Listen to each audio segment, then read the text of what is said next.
And so as we go in chronological order here, from choosing our variety to picking the right spot to putting down our irrigation before we plant.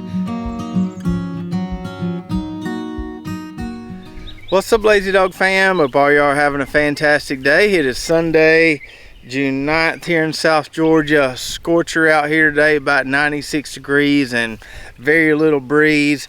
This hot weather has me craving a watermelon, so I figured it'd be a great time to talk about some watermelon growing tips. So we're gonna go through 8 really good tips to help you grow some delicious watermelons in your backyard. So here's our 30 by 35 watermelon plot, which is starting to take off now, starting to look pretty good. Some of these leaves are curled up because it's so hot out here today, but for the most part, the plants are looking really nice. And so we've got 3 different varieties in this plot: Cracker Jack seedless, Orange Crisp seedless, and Sangria seeded. As our pollinator, we've got 4 rows. We planted these 2 rows first and then planted these 2 rows on the end a few weeks later. And we're still a long ways off from having any ripe watermelons out here, but we are starting to see a few develop. There's one right there. Not sure what variety that is, but good to see some pollination going on out here. So maybe another month or so, maybe we'll have some by the 4th of July. So now let's jump into our 8 watermelon tips. And tip number 1 has to do with something we're going to do before we even put a seed in soil, before we do anything, and that's choosing which watermelon varieties or variety we're going to grow. Now, I'm not going to get into the seeded versus seedless debate on this video. We've covered that on a lot of previous videos. But unless you're someone who only grows heirlooms and has to save seed from every single thing you grow, pick a hybrid watermelon variety, preferably one that has a little bit of disease resistance. Unlike tomatoes, where you might sacrifice a little bit of flavor by going with a hybrid versus an heirloom, watermelons have been bred to be sweeter. So the more modern varieties are actually sweeter and taste better than some of those older varieties do. So the more modern varieties have been bred to be sweeter. They're also a lot more consistent, meaning all your fruits out here, or a majority of your fruits, are going to be relatively the same size. I've grown some of those older heirloom watermelon varieties, and man, you can get some wonky looking stuff out there all over the map as far as size and sometimes even shape. That's why I really like hybrids, because I know what I'm getting. I'm getting a consistent size watermelon. So tip number 2 is to transplant your watermelons just like we did right here behind me, as opposed to just direct seeding them into your garden. So transplanting is going to give you more consistent germination, especially if you're trying to grow seedless watermelons, because you're growing them in a controlled environment. You can get all the seeds germinated at one time. Everything is kind of right on the same time track there. It's also going to help you out a lot with weeds. If you direct seed something like watermelons, while you're waiting on those things to germinate and pop up, probably going to be fighting a little bit of weeds, and it's going to be tough to manage weeds around those little bitty seedlings. But when we put transplants in the ground, we can, manage the weeds a little bit better, because we already have a somewhat established plant that we're going in the ground with. Tip number 3 is to plant your watermelons in well-drained soil. Watermelons don't like waterlogged soil. Our plants didn't like it when they got about 10 inches of rain a few weeks after planting them. They've since turned the corner since it's dried up a little bit out here, but you want to have nice, well-drained soil for your watermelon plants. Now, our native soil around here is pretty sandy, so it drains pretty well, but this is one of our no-till plots that has had several 2 to 3 inch applications of compost over the years. So in addition to the sandy soil, we've got compost on top that allows it to drain really well, which helps out when we get too much rain. Now, if your native soil doesn't drain very well, what do? Well, you could get a truckload of compost like we have done several times and add it over the entire plot. But you may not want to invest that much just to get some well-drained soil to grow watermelons.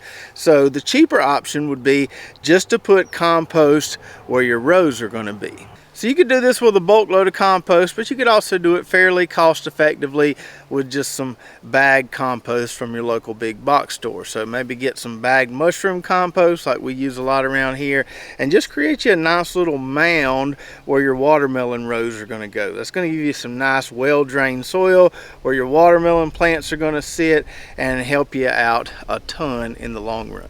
Now, tip number 4 is to use drip irrigation if possible. It's not an absolute necessity when growing watermelons, but it is a huge bonus when growing watermelons. We want to reduce the amount of leaf moisture we have on these plants as much as possible. We can't control how often it rains, but we can control how much water we're putting on the leaves when we water. So when we're watering with subsurface drip below those plants, we're not getting a lot of moisture on these leaves. We're not feeding a lot of fungal issues. So we use a 15 mil thickness drip tape with a 6-inch emitter spacing despite the 2-foot plant spacing along this row. I like that 6-inch emitter spacing because it puts out plenty of water really fast. Don't ever have to worry about these plants getting stressed. So we get a nice little, I don't know, 12 to 18 inch wide little wet spot there when we turn the water on here. Keeps these watermelon plants nice and happy. We don't have to worry about a bunch of leaf moisture. It also really helps with the weeds. When we're not watering these spaces between the rows, we don't have to fight the weeds near as bad. And so as we go in chronological order here, from choosing our variety to picking the right spot to putting down our irrigation before we plant, tip number 5 is to use a pre-plant fertilizer before you put your watermelon plants in the ground. You want to pick something relatively balanced here. We always use the Coop Grow around here, which is a 3-3-4. Works really well for us. If you don't care about being organic, go with your trusty 10-10-10. Just put something relatively balanced along the entire planting furrow when you're putting your watermelon plants in the ground. And then tip number 6, you gotta manage the weeds early. Now, we always talk about the weed seed bank around here, which is the number of weed seeds that you have in your soil. We try to keep that weed seed bank low because that makes gardening much more enjoyable, much easier, because we're not having to fight weeds all the time. Now, when you're growing something like watermelons or even pumpkins, you're inevitably gonna have some contributions to your weed seed bank, because at some point this plot's gonna get so crowded with plants we can't really get in there. We're gonna have some weeds pop up. We're gonna have some go to seed. So we know before we even plant watermelons, our weed seed bank is probably gonna increase some. We just don't want it to increase a ton. So what that means is hand pulling some weeds, grabbing your favorite garden hoe and doing some delicate weeding around those plants there, trying to keep it as clean as possible for as long as possible. So what I'll do every other day when I come out here to turn on the water for the drip system in this plot is just do a little walk around. I don't want to step on any of my plants, but still got a decent amount of space there I can walk around in. And I just want to take a long, hard look amongst these plants right here and see if I can find any weeds, and I want to pull them out of there. I'm never going to get them all. There's always going to be weeds in watermelons, but I just take about 5 or 10 minutes, walk around and pull any that I can see. So that's not only going to keep your weed seed bank from exploding, it's also going to make your watermelons easier to harvest. I know because in the past I've had some crabgrass issues in my watermelon patch, and that stuff grows up so tall, makes it kind of hard to see where your watermelons are at. So if you can keep the weeds manageable for as long as possible, make it a lot easier to see where your watermelons are. You can kind of take a direct route to go check on them. You're not stomping all over everything looking for them. Now, tip number 7, as is the case with all the flowering vegetables or fruits as they're technically considered, like tomatoes, peppers, squash, cucumbers, with watermelons, we want to have a regular feeding interval with these plants here. So we want to try to feed them about every 2 weeks if we can. We want to keep those plants blooming as long as possible so we can extend our watermelon harvest window as long as possible. So we put down that Coop Grow there at planting, and then once our plants start taking off, that's when I start feeding them with this combination right here of the AgriThrive Fruit and Flower and then this Bug Hut Plant Booster. We just mix it up in our bucket there. I've shown y'all several times how we do that, and then we just pour it alongside those plants.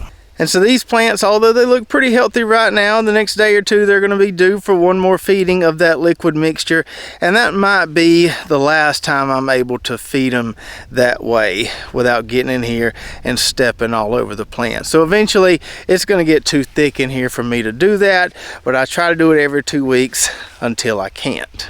Now, if you've got a drip irrigation system installed, which goes back to one of our earlier tips, one option is to inject through the drip tape as opposed to kind of manually doing it like we do, pouring it alongside the plants. And I have an injector that I could use, but the problem I run into with a plot like this where there's only 4 lines of drip tape out there, there's not enough water consumption for it to pull through the injector. So you gotta have so many lines of tape out there for it to really work. The injector doesn't really work well if you just got a few lines of tape running. So if I had a bigger watermelon plot, I would inject as opposed to pouring it alongside the plants, and I would probably continue feeding them even when the plot was completely covered with vegetation. And then lastly, tip number 8, you got to manage your pests and diseases. Now, I have been fortunate over the years to not have a lot of pest and disease issues on my watermelons, but a lot of people do. So I'll never really mix up a tank or a concoction just for my watermelons. I'll spray them with some leftover stuff that I've used to spray something else. Take, for instance, this sweet corn here beside me. Over the last couple weeks, I've sprayed it a couple times with this spinosad right here. I actually use the Captain Jack's brand, but I have some of this on hand as well. Sprayed my sweet corn for earworms, had some left in the tank, so I sprayed my watermelons with this as well. And this would take care of a wide range of pests, but with the watermelons, this would particularly control pickle worms, keep those worms from boring into our watermelons there and damaging them before they're ready to harvest. I've also been using this combination right here, this insecticide made with garlic oil and this fungicide made with thyme oil. We do have both of these on our website. This is a combination I've been using a lot on my tomatoes this year, and when I have some left over in the tank, I'll walk over here and give the rest to my watermelons. So I'm not mixing up anything specifically for the watermelons, but I'm not going to waste some solution. If I've already got it mixed up, I'll use it on my watermelons. Not going to hurt anything, but I usually don't have that many pest and disease issues to warrant spraying them all the time and making a special concoction just for the watermelons. And now that I think about it, I've got one more little bonus tip for you. It may not apply to everybody, but one thing I've been doing lately as I come out here, turn on the water and pull a few weeds. So another thing I like to do early on is kind of steer these watermelon vines back towards the inside of the plot. If you just let them grow, they'll eventually grow out here and they'll get chopped by the lawnmower being on the grass. So when I come out here to turn the water on and weed these, if I see a vine that's kind of creeping over that main line there, I'll just steer it back towards the middle of the plot. Try to keep all my vines in there as long as possible. Eventually, yeah, we will have some crawling on the grass here and they'll get chopped by the lawnmower, but I try to delay that as long as possible. So I hope you enjoyed those 8 watermelon growing tips plus that one bonus tip. Now the one thing I can't really help with is if you have small or limited space. Watermelons need room to sprawl, just like pumpkins do. Yes, I have seen people grow watermelons in tight spaces. It can be done, but I've never tried it. I've only ever grown them in the ground here, dedicating a whole plot to them. I think they do best that way. I realize not everybody has enough room for a whole plot of watermelons, but if you can give them room, give them room. And if you're a proficient backyard watermelon grower and have any additional tips you'd like to add, please do put those in the comments below. That way our other viewers can read those and learn from them as well. And as always, you can find a lot of those fertilizers and other products we use on our watermelons on our website at lazydogfarm.com. And if you want to learn more about growing seedless watermelons, watch this video right here. We'll break down all the tips and tricks to getting seedless watermelon seeds to germinate, because that is the hardest part. So check that out, and we'll see you next time right here at Lazy Dog Farm.